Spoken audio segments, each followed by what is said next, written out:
เป็นอย่างเฮ็ดให้ชายลง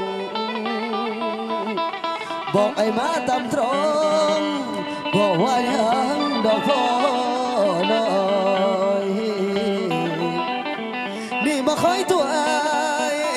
บอกว่าบ่มีไผจนตัวไอ้นี่ลงเสือหากบัดใจบ่เหลือจังได้เห็นจังได้หูมีผัวซ้อนก่อนพี่ชายละจังเป็นเฮ็ดให้อายระทมทุกน้อยเอามักเมียเข้ามาใจเฮ็ดจังไดสิเลิ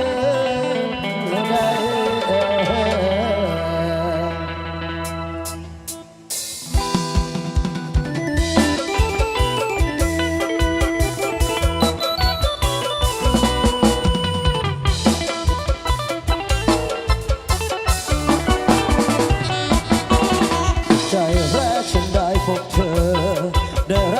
ฉันนี่โชคยิ่งรั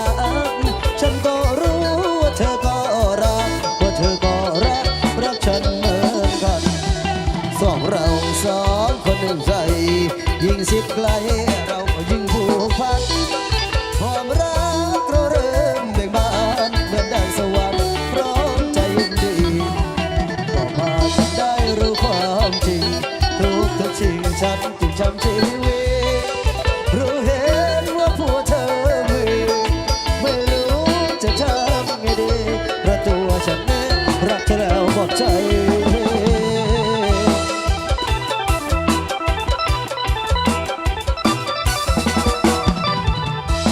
กรรมของอ้ายเว้นเธอได้มาพอเพียงผ่านกรรมของอ้ายเว้นของเธอได้มาพอเพียงผ่านหักกันฉันดีละลาหลังหักทอนคิดเอาตอนละน้ำแดงเข้าลงบัวรักเธอมาแล้วใจจะแปลวก็ยังไม่เห็นมาหูคนนี้เฮ็ดไอ้พี่เราบ่มีสังเศร้าหัวเจ้าละเวียนหัวดันเฮียหัวดันเฮียก็บอกมีบางอุ่นเป็นยักษ์เด้เสียเวลามาบอกหักพี่มาเฮ็ดไอ้พี่เราเสียหูหักลา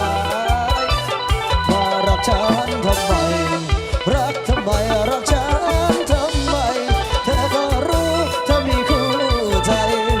รักกันนี่เพื่ออะไรมารักทำไมให้ฉันพร้อมตรงผมใจให้เดินตัวเธอยอรักระเมอทุกวันทุกคืนที่รักของคนอื่นรู้ไหมฉันนอนเธอต้องตั้งใจพูดมาจากใจเราไม่เหงาบ่มีสักชื่อไม่เหงาบ่มีสักชื่อวันคืนก็เป็นตาอยู่ต้องที่ใช้เป็นเพียงแค่สู้ให้แค่สู้อย่าทางบ้านมันก็ยังต้องตกกันสักวันดีๆตัวไอ้เดี๋ยวมาใช้ก็ไปรักที่ได้ต้องมาใจแต่เจ้าคิดถึงว่าเจ้าเมียเธออยากลืมเลย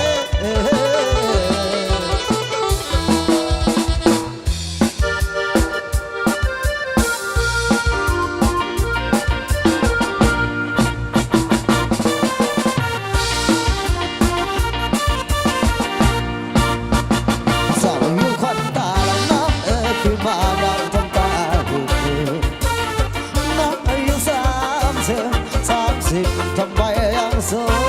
ดยังแต่งใจตื่นตาละน้องหาวจากหาวดาโมเรื่องตัวเสียด้วยตาป่วยยังมองตาแป๋วตัวใครจะเชื่อว่าแม่บุญเหลืออายุมากแล้ว30ยังเจ้าเสียจนหน้ายิงโอ้แม่พาเนื้อตาละน้องมามันเอามาต้องโอ้แม่แก้มซ้อมคิด30ดูสิยังสวย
Boy